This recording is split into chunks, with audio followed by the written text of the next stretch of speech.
Hello बच्चों, स्वागत है आपका अपने यूट्यूब चैनल गुड स्टडी गुरु में। कैसे हैं आप लोग? मस्त? आप मस्त तो मैं भी मस्त। आज हम बात करने वाले हैं क्लास 10th मैथमेटिक्स के बारे में, जिसमें मैंने आप लोगों को न्यू एनसीईआरटी बुक के अकॉर्डिंग आप लोगों को 1.1 जो है फिनिश करा दी है। 4 लेक्चर प्रोवाइड करा दिए हैं, ठीक है। अगर आपने नहीं देखे हैं तो मैं डिस्क्रिप्शन में लिंक डाल दूंगा, वहाँ से आप लोग देख सकते हैं, ठीक है। अब आज हम जो पढ़ने जा रहे हैं, आज का हमारा जो टारगेट है एक्सरसाइज 1.2 है, जो कि काफ़ी महत्वपूर्ण है। इसमें से सवाल बोर्ड एग्जाम में पूछा ही जाना है, कोई मुकर नहीं सकता है, ठीक है। 101% पूछा जाना है, ठीक है। इसमें से सवाल 101% पूछा जाता है। तो क्वेश्चन नंबर 1 को हम आज फिनिश करने वाले हैं, ठीक है। तो आइए समझते हैं। सिद्ध कीजिए कि √5 एक अपरिमेय संख्या है। √5, ठीक है। अब √5 की जगह पे ऐसा भी हो सकता है, ये पुरानी बुक है मेरे पास तो मैंने इसीलिए इसमें 1.2 डाल रखा है, ठीक है। और आपके पास ओल्ड बुक है तो उसमें 1.3 है, और नई बुक है तो आपके पास 1.2 है। तो √5 हो, √2 हो, √3 हो, √5 हो, √7 हो, सब इसी मेथड से होंगे। आप चाहें तो इसे फर्स्ट मेथड नाम भी दे सकते हैं, ठीक है। तो आइए समझते हैं इसे कैसे करेंगे। सिद्ध कीजिए कि √5 एक अपरिमेय संख्या है, ठीक है भाई। अब देखो, कुछ नहीं करना है, इससे पहले हमको एक बात समझनी होगी। लेक्चर नंबर 5 है ये हमारा, ठीक है। प्रमेय नंबर 1.3 समझनी होगी हमें इसमें, ठीक है। क्या समझनी होगी? प्रमेय नंबर 1.3, ठीक। पी क्या है हमारा? अभाज्य संख्या है। अभाज्य संख्या वह होती है जिसमें किसी का भाग ना जाए स्वयं के अलावा, ठीक है, और एक के अलावा, ठीक है भाई। अब ए धनात्मक पूर्णांक है, मतलब पॉजिटिव इंटीजर्स है, बोले तो पूर्णांक मतलब पूरा अंक है, ठीक है। पूर्णांक जैसे कि 6 है, ठीक है, 5 है, ठीक है, ये सब क्या है? पॉजिटिव इंटीजर्स हैं, ठीक है। 2 है। अब ये कहती क्या है कि ए स्क्वायर जो है पी से विभाज्य है। ए स्क्वायर किससे विभाज्य है? पी से विभाज्य है। जब ए स्क्वायर पी से विभाज्य है तो ए भी पी से विभाज्य होगी। मीन्स यह हुआ कि पी का भाग ए स्क्वायर में चला जाएगा। जब पी का भाग ए स्क्वायर में चला जाएगा तो पी का भाग ए में भी चला जाएगा, ये कह रही है प्रमेय नंबर 1.3। इसी के अकॉर्डिंग हम सवाल को करने वाले हैं, ठीक है। इस सवाल को किस विधि के द्वारा करने वाले हैं? विरोधोक्ति विधि के द्वारा, या ये कहें कॉन्ट्रोडक्शन मेथड के द्वारा। तो आइए बिना देरी के समझते हैं, ठीक है। तो सबसे पहले एक प्यारी सी लाइन लिखेंगे यहाँ पे हम, ठीक है। सॉल्यूशन माना √5 एक परिमेय संख्या है, ठीक है। विरोधोक्ति विधि है ना, तो उल्टा ही लिखेंगे, ठीक है। परिमेय संख्या है, ठीक है। इसमें एक मूर्खता करनी है हमें। ये मूर्खता कि ये कह रहा अपरिमेय संख्या है, हम कहेंगे परिमेय संख्या है। इस लाइन को ऐसे याद कर लो जैसे तुम्हारा नाम, ठीक है। ये हर सवाल में लिखनी है, लाइन हर सवाल में लिखनी है आपको, ठीक है भाई। अब देखो आगे, जब परिमेय संख्या है तो परिमेय संख्या की शर्त भी लिखनी पड़ेगी। परिमेय संख्या की शर्त होती है कि P/Q के फॉर्म में होना चाहिए, मतलब P/Q के रूप में। तो √5 आपने जैसा था वैसा लिख दिया, और यहाँ पे लिख देंगे A/B। A/B लिखो या P/Q लिख लो, बात एक ही है भाई, ठीक है। कन्फ्यूजन की स्थिति नहीं होनी चाहिए। जहाँ A और B क्या है मैं आपको बता देता हूँ।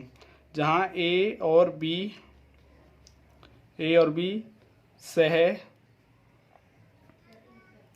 सह अभाज्य पूर्णांक हैं। क्या है? सह अभाज्य पूर्णांक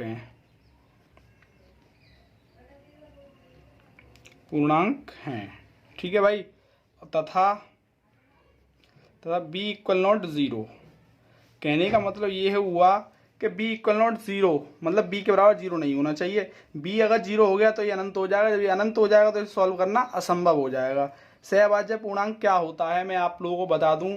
जिसका सिर्फ और सिर्फ एक कॉमन गुणनखंड होता है वह सहअभाज्य पूर्णांक होता है, ठीक है भाई।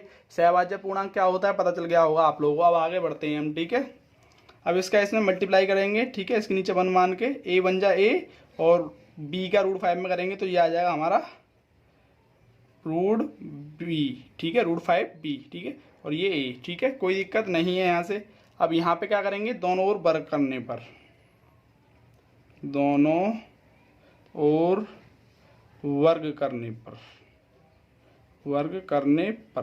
ठीक है भाई। कोई दिक्कत नहीं है ना, दोनों ओर हमने वर्ग कर दिया। अब वर्ग से क्या है हमारा ये स्क्वायर हट जाता है, या फिर मैं लिख सकता हूँ एक स्टेप, या फिर डायरेक्टली कर सकता हूँ, ठीक है। तो मैं चलो डायरेक्ट नहीं कर रहा हूँ। 5B और ये A का होल स्क्वायर, ठीक है, या स्क्वायर। तो स्क्वायर से रूट हट गया तो हमारा क्या बचा यहाँ पे? 5 और ये B² बराबर A², ठीक है। कोई दिक्कत नहीं है ना यहाँ तक। अब इसको एक क्वेश्चन फर्स्ट नाम दे दो, ठीक है भाई। अब यहाँ पे उस विधि का प्रयोग करेंगे अपन, ठीक है। किस विधि का, या फिर ये कहें प्रमेय का, ठीक है। प्रमेय नंबर 1.3 मैं आप लोगों को थोड़ा सा बता दूं यहाँ पे एग्जाम्पल लेके, ठीक है। जैसे कि ये था ए स्क्वायर अपॉन पी, ठीक है, ए स्क्वायर अपॉन पी, ठीक है। अब हमने क्या करना है, देखो ये है, ठीक है, ये चीज़ ये ना 5b स्क्वायर बराबर ए स्क्वायर, ठीक है। तो अब 5 को इसके स्क्वायर में ले जाओ, ए स्क्वायर के में, मतलब 5 आ गया। तो अब वही वाली बात हो गई कि 5 का जो भाग है ए स्क्वायर में चला जाएगा। जब 5 का भाग ए स्क्वायर में चला जाएगा तो ए में भी 5 का भाग चला जाएगा। ये प्रमेय नंबर 1.3 कह रही है। कौन कह रही है? 1.3। ये बात आप लोगों की समझ में आ गई होगी, ठीक है। अब मैं आगे बढ़ रहा हूँ, ठीक है, क्वेश्चन को कर रहा हूँ, ठीक है। देखिएगा आगे ये हो गया। तो यहाँ पे एक प्यारी सी लाइन लिखनी पड़ेगी हमको, जिसे हम लिख देते हैं, ठीक है। ए स्क्वायर 5 से विभाज्य है, विभाज्य है, ठीक है। ये लिख दो, विभाज्य है, ठीक है। जब ए स्क्वायर 5 से विभाज्य है तो भाई आप लोगों का ए भी क्या होगा, यहाँ पे लिख दो, अतः ए भी 5 से विभाजित होगा, विभाजित होगा, ठीक है। इसको कथन नंबर ए नाम दे दो, मतलब स्टेटमेंट ए है ये, ठीक है। अब हम आगे बढ़ने वाले हैं, ठीक है भाई। अब a बराबर 5c, a बराबर 5c का क्या मतलब हुआ मैं आपको समझाता हूँ बहुत डिटेल में, ठीक है। देखिएगा यहाँ पे लेके, ठीक है, थोड़ा सा a बराबर 5c का क्या मतलब हुआ, ठीक है। देखिएगा a बराबर मान के चलो आप लोगों की ऐसी संख्या है जो 5 से विभाज्य हो, ठीक है। 5 है, 10 है, 15 है, 20 है, ठीक है। अब इसके गुणनखंड करेंगे हम, तो देखो 5 एकम 5 और 5 दूनी 10 और 5 तिया 15 और 5 चौक 20। अभी ये 5 5 सब में आ रहा है ना, तो एक कॉमन गुणनखंड हुआ। क्या हुआ भाई? कॉमन गुणनखंड। यहाँ मैं शॉर्ट में लिख देता हूँ कॉमन फैक्टर, ठीक है। और ये 1 2 3 ये 4 ये क्या है? ये हमारे पूर्णांक है, मतलब पूरे अंक, ठीक है, इंटीजर्स हैं ये, ठीक है हमारे। तो इन इंटीजर्स को तो मैंने मान लिया a बराबर 5 और इनको मान लिया मैंने c। इंटीजर्स को क्या मान लिया है? c, ठीक है। यहाँ तक बात क्लियर हो गई होगी आप लोगों की, मैं उम्मीद करता हूँ, ठीक है। 5 10 a बराबर क्या है? ऐसी संख्या जो 5 से विभाज्य हो, ठीक है। और 5 आप लोगों का कॉमन फैक्टर है और c आप लोगों का पूर्णांक है, ठीक है। तो अब आगे सवाल को करते हैं। यहाँ पे लिखेंगे a का मान समीकरण 1 में रखने पर, 1 में रखने पर, ठीक है भाई। समीकरण 1 कहाँ है? ये है, ठीक है। तो 5b स्क्वायर, a की जगह 5c स्क्वायर, 5c स्क्वायर, तो 5b का 5b स्क्वायर और ये 5 25 और ये c स्क्वायर का c स्क्वायर, 5 25, तो ये b स्क्वायर और ये 5c स्क्वायर हो गया। अब दोबारा वही कंडीशन बन गई, तो मैं इसे आपके तुम्हें बता नहीं रहा हूँ, ठीक है। मतलब 1.3 पर में यहाँ पे यूज कर देंगे, वही लिखेंगे b स्क्वायर 5 से विभाज्य है। क्या है? विभाज्य है। अतः b भी 5 से विभाजित होगी, विभाजित होगी, ठीक है। ये बात आप लोगों की समझ में आ गई होगी। अब थोड़ा सा आगे करते हैं क्वेश्चन को भाई, ठीक है। यहाँ पे जगह मांग लेते हैं हम, ठीक है। हाँ, अब देखो यहाँ पे लिखूंगा मैं कथन, दिख तो रहा होगा आप लोगों को वैसे, कथन a व b से, ठीक। तो कथन a और b क्या कह रहे हैं? देखो कथन a और b कह रहे हैं कि a और b का, किसका? a और b का कॉमन गुणनखंड 5 है। मतलब कथन a, मतलब a का गुणनखंड भी 5 है और b, इसको b मान लो, ठीक है। इसका भी कॉमन गुणनखंड b का भी कितना है? 5 है। आप लोगों कितना है? 5, ठीक है। b का भी 5 है और a अगर स्टेटमेंट में देखते हैं तो a का भी 5 कॉमन गुणनखंड है, ठीक है। इसका भी कॉमन गुणनखंड कितना है? 5 है। तो यही बात बस हमें लिखनी है, a और b का कॉमन गुणनखंड कहें या उभयनिष्ठ गुणनखंड कहें, ठीक है। हिंदी में ही लिख देते हैं, चलो, उभयनिष्ठ गुणनखंड गुणनखंड आप लोगों का 5 है। कितना है? 5। इसीलिए ए और बी सहअभाज्य गुणनखंड नहीं है। तो यहाँ लिख दो, इसीलिए ए और बी सहअभाज्य, मैंने अभी आपको ऊपर बताया था, ठीक है, सहअभाज्य गुणनखंड नहीं है, गुणनखंड नहीं है।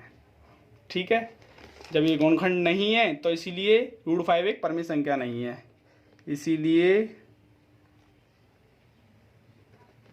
√5 एक परिमेय संख्या नहीं है, परिमेय संख्या नहीं है। ठीक, तो अब हम क्या करेंगे इसमें, तो अतः √5 एक अपरिमेय संख्या है, अपरिमेय संख्या है। जैसे ये वाली लाइन मत लिखना, आप यही लिखो डायरेक्टली, ठीक है, ये वाली सही रहेगी, ठीक है, ये सुटेबल है। ठीक है, एक बार मैं फिर से शुरू से समझाता हूँ आप लोगों को। देखो, क्वेश्चन आपका ये था, सिद्ध कीजिए कि √5 एक अपरिमेय संख्या है। ठीक है, अपरिमेय संख्या, ठीक है, जो रूट में होती हैं उन्हें अपरिमेय संख्या कहते हैं हम। ठीक है भाई, जो P/Q के फॉर्म में नहीं होती हैं उन्हें हम अपरिमेय संख्या कहते हैं। ठीक, अब माना आप लोगों के पास √5 है, √7 है, √2 है, √3 है। ठीक है, तो ऐसी संख्याओं का यही मेथड है, सेम मेथड यही लगाना है, कोई बदलाव नहीं करना है आपको। ठीक है, √5 जब परिमेय संख्या है, परिमेय संख्या कौन सी होती है? जो P/Q के फॉर्म में होती है।